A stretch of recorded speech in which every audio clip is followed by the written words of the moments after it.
What is good, everybody? Welcome back to another episode of the Bird Flock Podcast, the official, unofficial, official podcast of your 2-0 Montreal Alouettes, coming off a victory against the Edmonton Elks. Shaner, as always, how we feeling?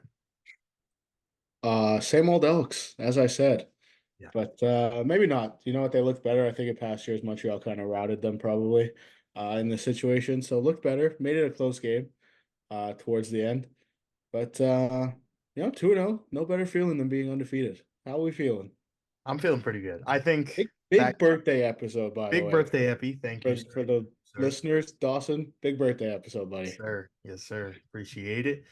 But no, this game, I don't think on paper it was as close as it was if you actually watch the game. Like, I don't think this was a 3-point game, like, to be honest. But no, the boys balled out.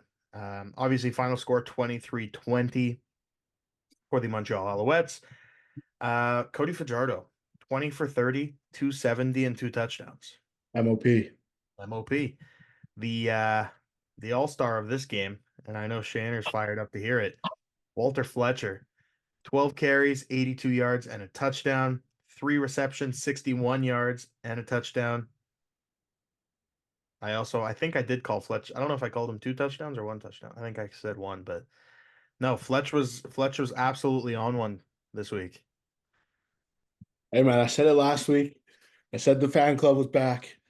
Fan club is now in full effect. It's in full effect. And you guys, it's never too late. I will always take people on the Walter Fletcher fan club. I'm sure he'll take them also. It's Yeah. never too late to join. Um, that boy was humming, man. Yeah. Anytime the ball was in his hands, as soon as he took the screen, I was sitting like I'm at one of my friend's house. I was watching it, and I just got so fired up. I was like running around, bro. I Yeah. saw him catch that screen. I was like, oh, he's gonna get tackled. Nope, gone. 50 yards to the crib, and I was fine. I was running with him.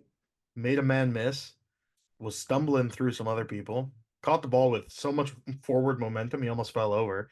But an And then absolute called game on the second touchdown. yeah, and then absolutely called game. But hey, I was one of them, so I'm going to give the credit to the O line. I think the O line played a really good game. Um, there was a point in the second half where Cody was getting pressured a little bit, but no, I think all in all the O line played a really good game. Highlighting everyone else from the game, Antwi had one carry for 4 yards. Caleb Evans had two carries for 3 yards, so I'm guessing two third down conversions. Kaon, where were you when we bet on you? I needed you, buddy. Kaon had a lights out game, six receptions, 89 yards, 15 yards average. That's like just a very classic Kaon Julian Grant game. That's exactly what you expect from him pretty much week Yeah. in, week out. Tyson Philpott added another five catches for 49. Cole Speaker, four catches, 42 yards, and a touchdown. That opening drive touchdown where the Alouettes looked like they were about to rout the Edmonton Elks 40 to Also, nothing. Dawson absolutely called it. Maybe the Yeah, play before Speaker caught that yeah, touchdown. It I was said electric. it was maybe 5 seconds before.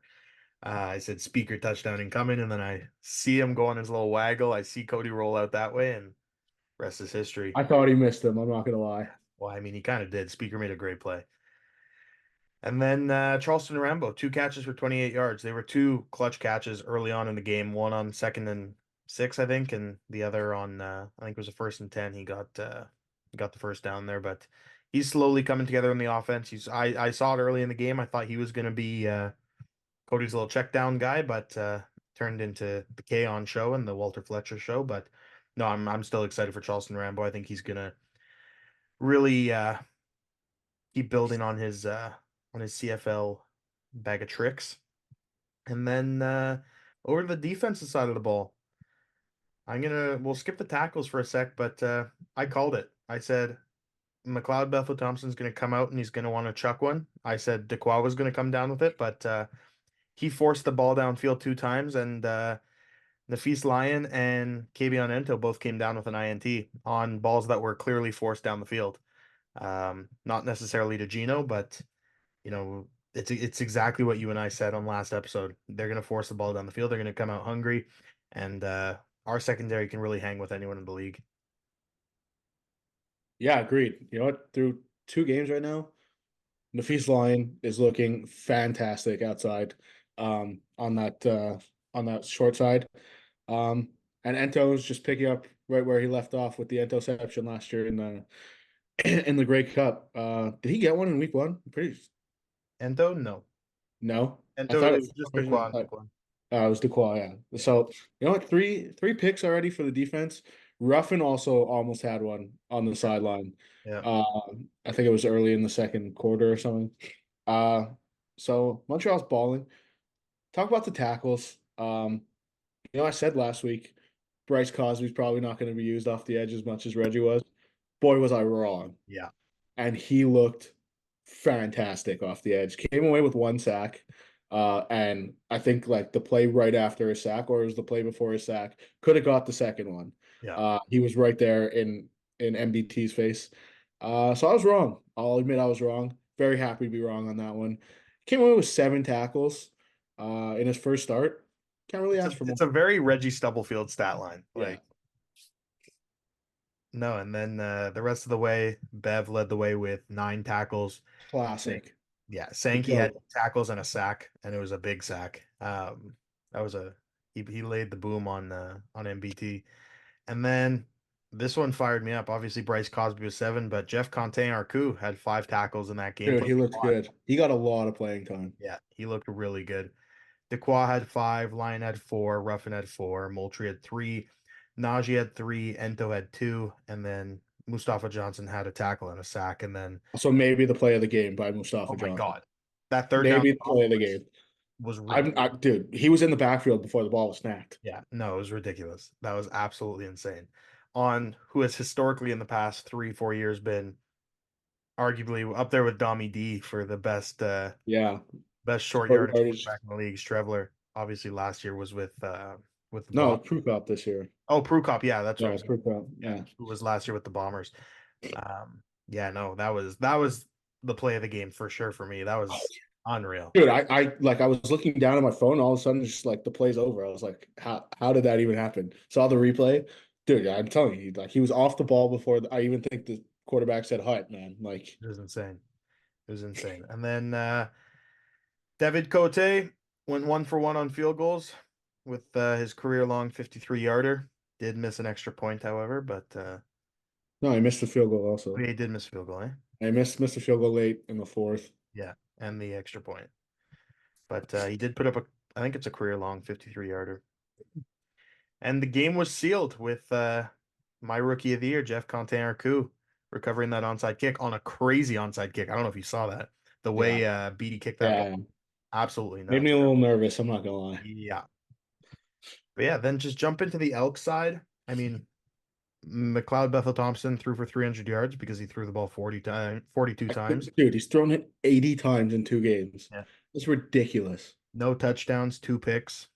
Is Kevin Brown hurt? Like, does he not believe in him Kevin anymore? Brown had 11 catches, 11 carries for 50 yards. Curly Gittens had a game, 7 catches, 93 yards. But again, Geno Lewis, 5 catches, 55 yards. And he went to him, man. He was targeted at eight or nine times. Yep. He went to him. Yep. So, I mean, look, the boys did what needed to be done. I think the offense could have played a little bit better in the second half. They came out again with that first drive. I was like, okay, we're gonna put a 40 on these guys, and then definitely slowed down. But no, all in all, what were your key takeaways from the game? Once again, the boys are still slinging it, man. Cody's coming out absolutely firing early on.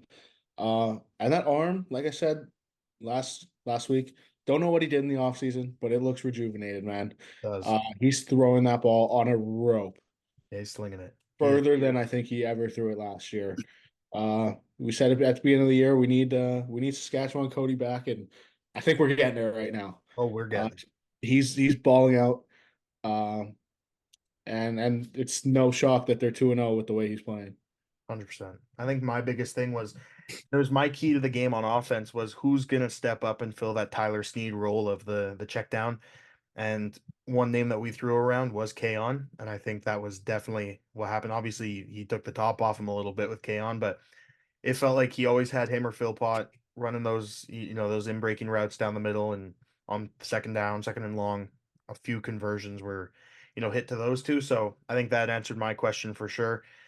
And yeah, I mean, just the play of Also, the like before you keep yeah, going, it's pretty bad that like a five catch game from Tyson Philpott's a quiet game for Tyson. right. Like I feel like the first half he was like real quiet, and then he just came out in his little check down roll, Yep. 5 for 49. Like that shouldn't be a quiet game, but for Tyson, that's a quiet game. Yeah, 100%, 100%, and that's a good thing, man. Like Yeah, the way he's been balling, that is a good thing. It's the first time in I think 6 or 7 games he hasn't scored too. So I'm hammering all the overs on the Tyson Philpott props this Thursday. And banner night. yeah, speaking of that, Montreal takes on the Ottawa RedBlacks on Thursday after the hottest week in Montreal history. It's going to be brutal, but It's yeah, steaming out there. they take on the 2-0, right? 1-0. They One didn't and play week one. 1-0 Ottawa RedBlacks on banner night. So if you guys are debating going to this game on Thursday, I You would ought to go. highly recommend it. It's going to be a great game. Obviously, they're raising the banner, the 2023 Grey Cup Championship banner before the game. I think that's going to be electric. Unveiling the brand new Jumbotron. I think that's going to be cool too. I'm excited to see that. And hopefully putting a whooping on our first in-conference matchup of the year.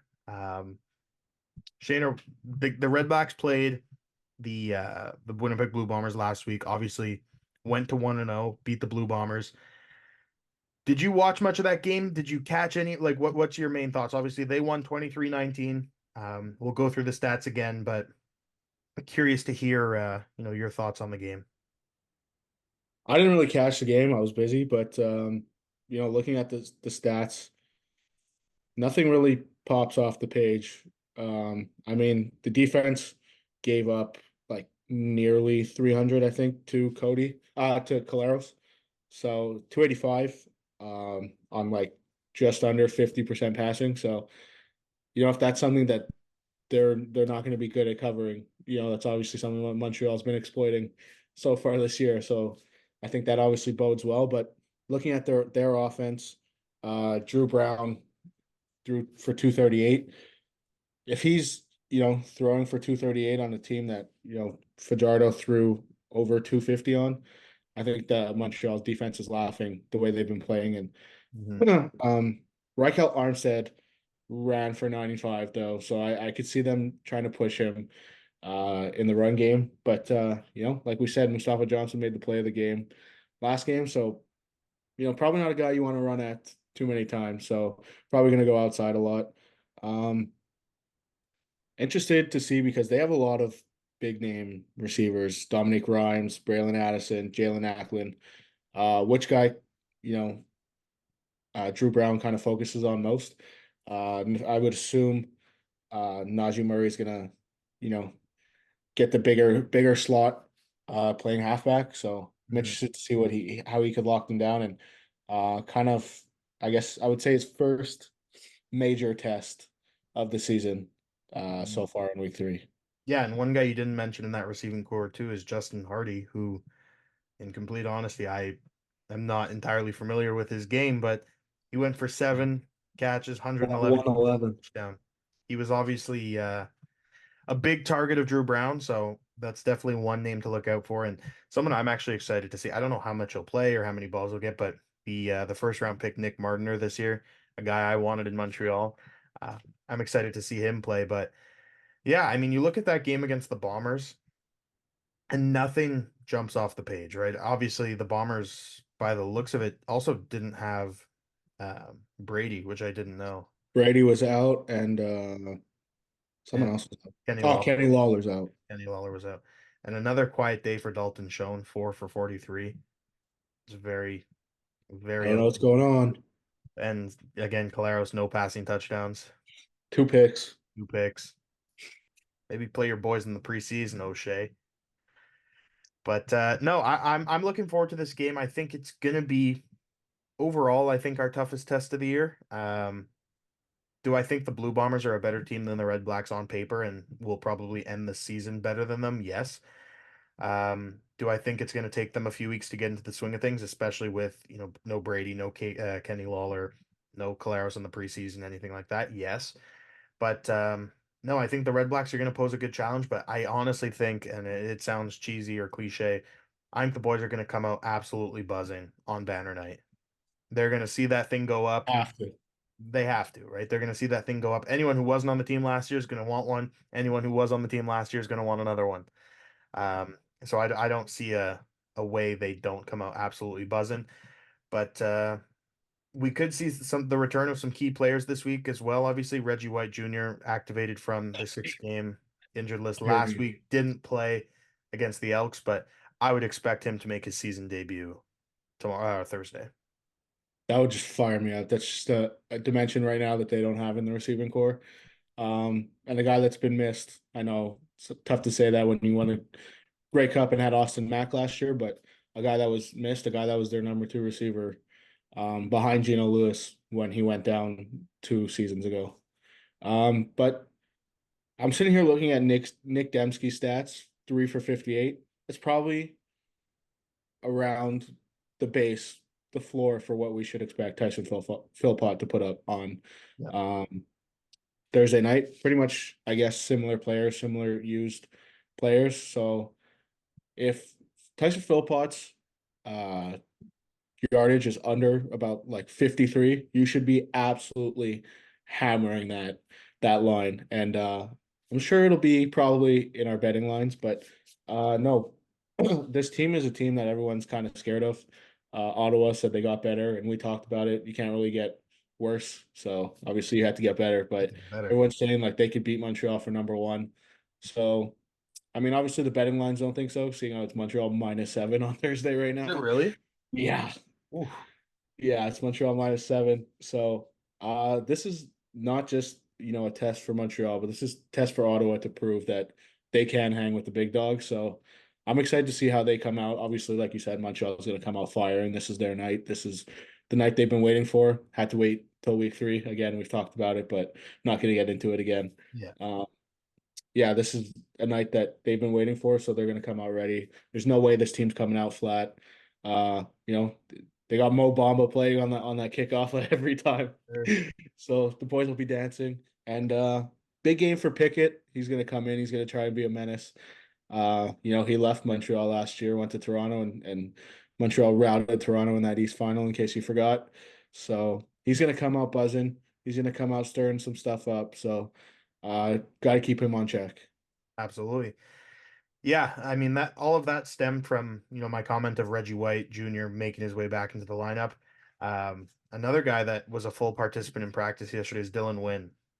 I don't know what his status is or is going to be for the game, but he was a full participant in practice on Monday. Brock Gowenlock was also a full participant in practice. I guess they have him listed here, but he did play against He Edmonton. was he was suited up against. Yeah, he was. And then the only person limited in practice this week, according to the website, is Jeff Conte Arcu. I'm sure he will make his way into the lineup for the game this week. I'm sure he hasn't played football in a little bit, getting back into the swing of things, professional football. He's obviously banged up. It's his hamstring, so um, I have no doubt that he'll be in the lineup for Thursday night as well.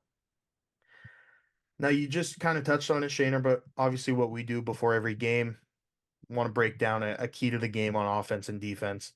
Starting on the offensive side of the ball, for you, what is your key to the game for the Alouettes to come out of here 3-0?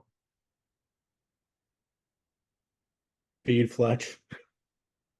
No, in all seriousness, it's probably like I said, Nick Dembski roll 3 for 58 or whatever I said it was. Mhm. If you could get Tyson the ball, 5 catches, he's probably hitting 60, 70 yards. Um, Tyson's basically an extension of that run game with his short routes, bleeds clock quick. So if we could get him the ball and obviously Kaon taking the top off the defense.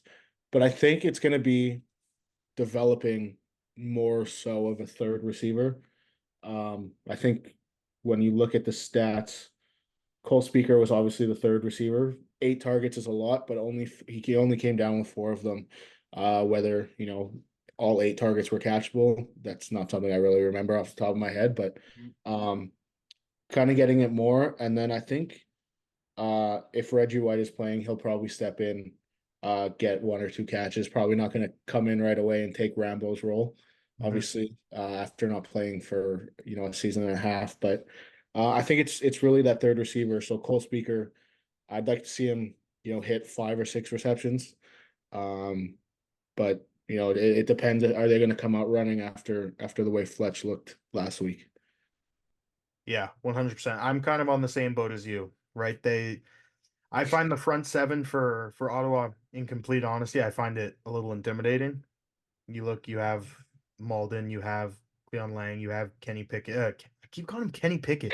Darius Pickett, um, JSK, Javon Santos Knox. Yeah. Like it's a very intimidating front seven, and I think, in all honesty, the safety, like the defensive backfield is good. Don't get me wrong, with Money Hunter and all those guys back there. I do think it leaves a little bit to be desired, though. So I think you have Money Hunter probably. I don't want to say he's going to shadow Tyson. He probably won't, but out wide for sure. I think exactly what you said. The development of that third receiver that can kind of take the top off of you now that you have two Canadian receivers too, which will garner a lot of attention from that defense. Like if you have Tyson Philpott and K on an in breaking route or a short route, you're gonna have guys jumping down, right? And I think that just leaves someone to feed over the top. And who that is, I don't know, but I think that's definitely going to be a key to the game. And just overall, the tying into the dominance of the Ottawa front seven, or not the dominance, but the impressiveness, I guess, of the Ottawa front seven. How does that O line hang up? I think that's always a question every game in, game out, but especially the tackles, right? Nick Callender, Josh Donovan. Josh Donovan started 2 CFL games, right, for the Alouettes. So how can he hang in there against Malden, against Darius Pickett off the edge, against whoever else is coming off the edge? That's obviously going to be a huge thing because if Cody has 3 seconds to throw the ball every play, we're going to be laughing. I think we'll be in a great position, so I'm not too worried. Yeah, so I'll let you go first for defense. Yeah, I mean, defense is tough, man. Because they're just so solid everywhere. It's gonna sound cliche, but I think pressure on the quarterback. I think it's as simple as that. I think we need a little Isaac Adiemi Berglund coming out party in week 3. I think, get him a sack or two. Darnell Sankey is good for a sack. At this point, whoever's playing in Reggie's spot or Bryce Cosby's spot is good for a sack a game. Sean Lemon's good for a sack a game. We need pressure from both sides, and I think Isaac Bergman is due for that, and I think he's poised for that. So I think that combined with a potential season debut of Dylan Wynn, which will shore up that run defense, like you mentioned, and really just let Sean Lemon and Isaac pin their ears back and go after the quarterback. I think that's the absolute key for this game. Yeah, I have the same thing. Montreal has 5 sacks on the year, I think it was. Hmm. But most of them from the linebacking core. Yep. Um, well, I think two or three from the linebacking core. Sean Lemon didn't get one last game, but Sean Lemon's not gonna ever go on a streak where he doesn't get a sack. He's never gonna hit 3 or 4 games. Um, so he's probably gonna set up and get after Drew Brown really quickly. Drew Brown is a quarterback that we talked about. Yeah, he makes them better, but this is his second start in Ottawa, and he's only had a handful or less than a handful combined in his career. So getting to him is going to be not letting him get the ball out quick and getting to him quickly is going to knock him off his rhythm. We saw he threw the ball a lot. He had a lot of completions, but not too many yards. So he was throwing the ball quick, getting it out quick, trying to get comfortable with his underneath routes. Um, so we got to prevent that from happening. Obviously, getting to him quick. We always talk about it. Noel Thorpe loves to bring Bev, loves to bring whoever's on the outside. So right now, Cosby loves to bring Najee Murray. Unfortunately, they don't have Wesley Sutton yet. Still on the 6th game, but he loves to bring added pressure. I think he's going to ramp it up early and get some hits. Even if it's not sacks right away. Getting pressure and getting hits on Drew Brown is obviously going to get him to start panicking a little bit. And it happens to everybody, every quarterback. Yeah. The more hits you take, the more pressure's on you, you start panicking a little bit. And that's what really sets up, Nafis Lyon Ruffin, Mad, uh, and Kabianento to really jump routes and get the picks that they've been getting pretty much since this winning streak started last year. Yeah, and look, the week 1 and 2, we played two of the more experienced quarterbacks in the CFL, and Zach Claros and MBT, who those pressures might not get to as much, right? They might shake him off a lot more than a Drew It Brown, takes longer for sure. for sure. Drew Brown is absolutely going to be affected by pressure and getting hit early. So I completely agree with you there. The last point I just wanted to bring up quickly is just an overall, or I guess you could say special teams. I know we all love to hate on kickers, but David Cote's got to be money, man. Like he's automatic from 50 plus inside of 40. He's shaky. So he's just got to be money, and we can't miss any PATs because I think this is going to be a close game. I think this is absolutely going to be a game where a missed field goal or a missed extra point can decide it. Um, so as he has been throughout his career, David Cote just has to be money. Yeah, you can't let last week's game get into his head. I think last year it happened a little bit down the stretch where he kind of got in his head. We saw the last game of the year, he kind of sat out, and then back in the playoffs, he kind of bounced back a little bit. So he's got to have a short memory of what happened and bounce back. And if there's a guy that I would bet on, it's the guy that was pretty money early on in his career and has been pretty much ever since. Yeah, there's not many kickers in the CFL I'm taking over David Cote right now. So I'm sure he will bounce back. Obviously, he just missed a field goal in PAT. It's not the end of the world, but no, this is one of the games where he's got to be on. So I'm excited for that.